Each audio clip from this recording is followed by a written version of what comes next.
In this video, we'll be covering 5 Asperger's symptoms that are pretty interesting, so by the end of the video, you may actually be surprised. Coming right up. Hey, what's good guys? I'm Dan. I have Asperger's, ADHD, OCD and dyslexia. I make weekly videos on autism and Asperger's, so consider subscribing to learn more about autism. In this video, we're going to be covering some Asperger's symptoms that are not so commonly known and are super interesting. Hey guys, what's going on? I'm so cold today. It's freezing here in Wales, hence why I'm wearing this hoodie. It actually snowed yesterday, and it doesn't normally snow here in Wales, especially not when we're living so close to the sea, and I find that kind of weird that it actually snowed. But anyway, regardless of that, I hope you guys are having a great time wherever you guys are. I'd love to know what the weather is like, because I find the weather's pretty crazy all over the world right now. Oh, and if you're wondering where I get this hat from, this dope ass swag, it's my merch, link is in the description below, so you can get yourself your very own Aspie World hat. At the beginning of every single video, we read out a comment. So this week's comment is from 353 Bandit, and they said, "Great update video, Dan. Still have an idea for a video for you, how to talk to an autistic person." And that's a pretty dope idea. If you guys would like to see a video on how to communicate with autistic people from a neurotypical point of view, please give this video a big thumbs up and I will make that video. Also, if you'd like me to read out your comment, make sure you hit that bell icon on desktop and mobile, because I'll be picking from the first 30 commenters to pick one of those to read out at the beginning of every single video. But please note, I actually reply to every single comment you guys post. Okay guys, on with the video. So a few weeks ago, I did a video on 5 Asperger's symptoms. Sometimes with their hands or their fingers, or they rock back and forth.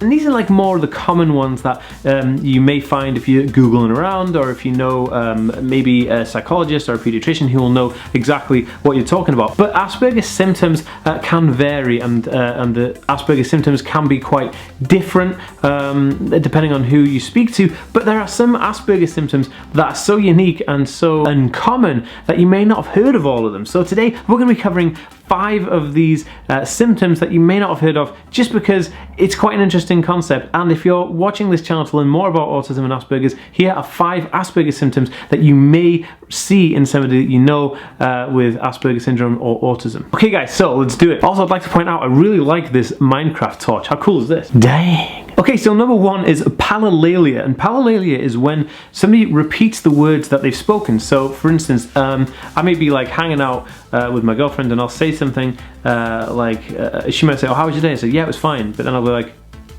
and you kind of mimic the words under your breath, almost not even saying them at all. You kind of just move your mouth to those words, and this is a very common symptom. I'm not actually consciously aware that I'm doing this when I do it, but this is actually a symptom. It has an unusual name. I've always just understood it as being like repeating words under your breath, and a lot of people comment on it. I know that growing up, my sister was like, "Hey Dan, like, why are you repeating the words that you say under your breath after you say them?" And I'm like, "Am I?"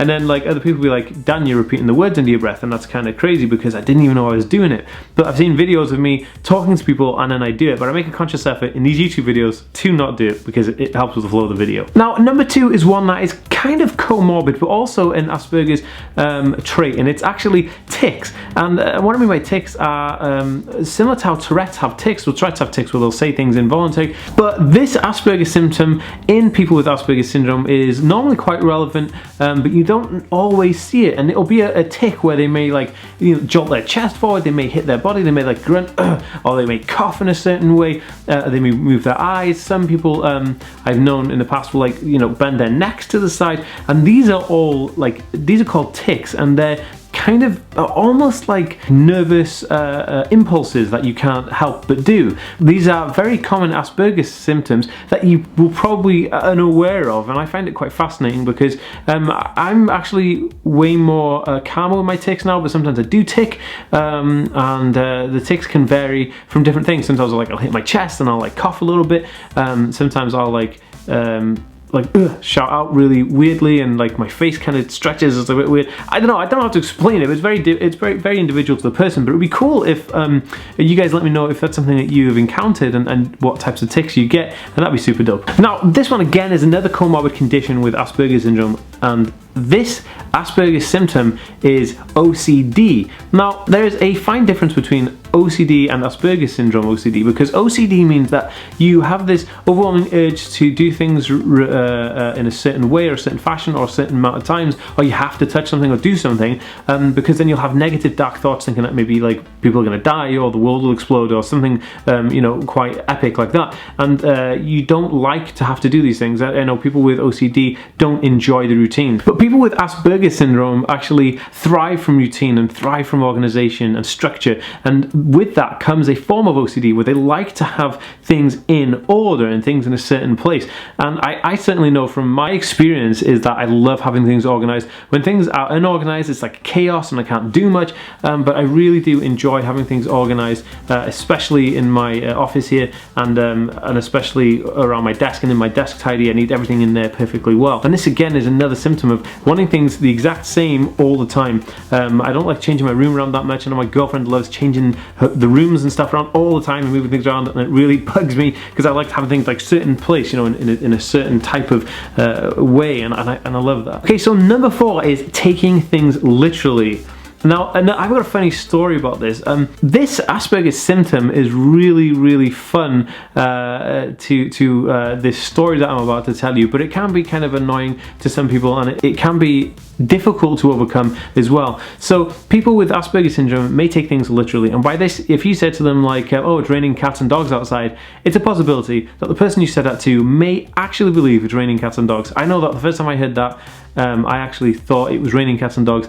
Actually, not just the first time, I mean, until I realised that they weren't actually saying it's raining cats and dogs, I didn't understand what the heck it meant. I didn't understand what the hell was going on. And here's an example of people taking things literally. So I was doing an Access to Science course a few years ago before I did my degree in chemistry, and when I was doing the Access course, there was a person on there called Heather, and she was like, she's a mother of a guy who has Asperger's syndrome as well, which is cool, so I used to hang out with Heather, and one day we were having lunch in the canteen, and she had finished a cup of tea, put a banana and like a crisp wrapper inside the, you know, the rubbish basically inside this cup, and said to me, hey Dan, can you go put this in the bin? I said, yeah, okay, cool. So I threw the whole thing in the bin, cup went in the bin, everything went in the bin, and then she was like, you weren't supposed to throw the cup in the bin, you were just supposed to put the rubbish in the bin and put the cup on the side. But she gave me everything, including the cup, so I checked the whole thing in the bin. And I found this quite interesting because she said, Dan, you know, it's obvious that the cup would just go in the sink. And I said, yeah, why did you tell me to throw it in the bin? She goes, well, you know, you have to kind of pick up on these things. And again, people with Asperger's syndrome have this relatability issue where they may not get unspoken kind of rules and stuff. So it's kind of, you know, if you're going to be talking to somebody with Asperger's syndrome, then make sure you are very understanding of the literal process of their thinking, so that you don't kind of say something like that and then you end up throwing something away which you didn't actually want to throw away. Okay, so number 5, this one's an interesting one. This Asperger's symptom is sometimes apparent because it runs parallel with dyslexia. So people with dyslexia have an issue with certain motor skills, and those motor skills could be handwriting as well as a bunch of other things. But in Asperger's syndrome, these conditions do play a role in Asperger's syndrome. So this Asperger's symptom is poor motor skills for handwriting. I know my handwriting is terrible. It looks like a spider's jumped in an ink tank and then walked across a page. It's just like this scattering of lines and letters that look, you know, disfigured and morphed into each other, and it's crazy. And you know, I can't even understand my own handwriting, which is crazy. So when I was in university doing my degree, I actually had a note taker to actually take the notes and do those things for me because she couldn't do it. But this is very common, and a lot of people with Asperger's syndrome have this Asperger's symptom where they are bad at reading and writing, and also bad at their own handwriting. And I find it quite fun because in today's day and age, handwriting is the kind of thing of the past. You don't really need it, but I just find it fun because I won't expect you to have this like super good handwriting, you know, when you're doing academia.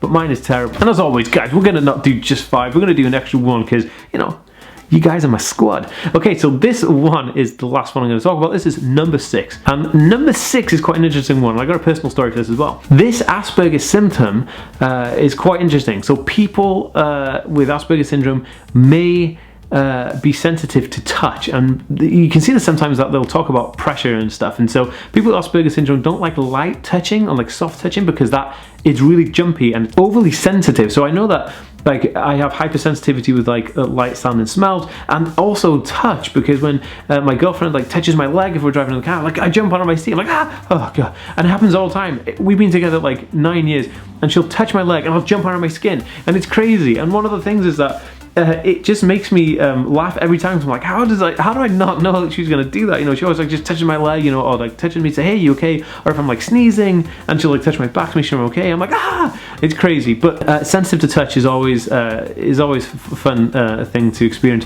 But I noticed that a lot of people kind of like good pressure, and I think weighted blankets help with this, because they like feeling like things tight against them, and pressure, not like loose fit and stuff. So this is another Asperger's symptom which you may have not heard of before. That's all for this video, guys, and I'm pretty sure you have a bunch of things to ask me, so put it in the comment section below, give this video a thumbs up, and let's roll the end screen.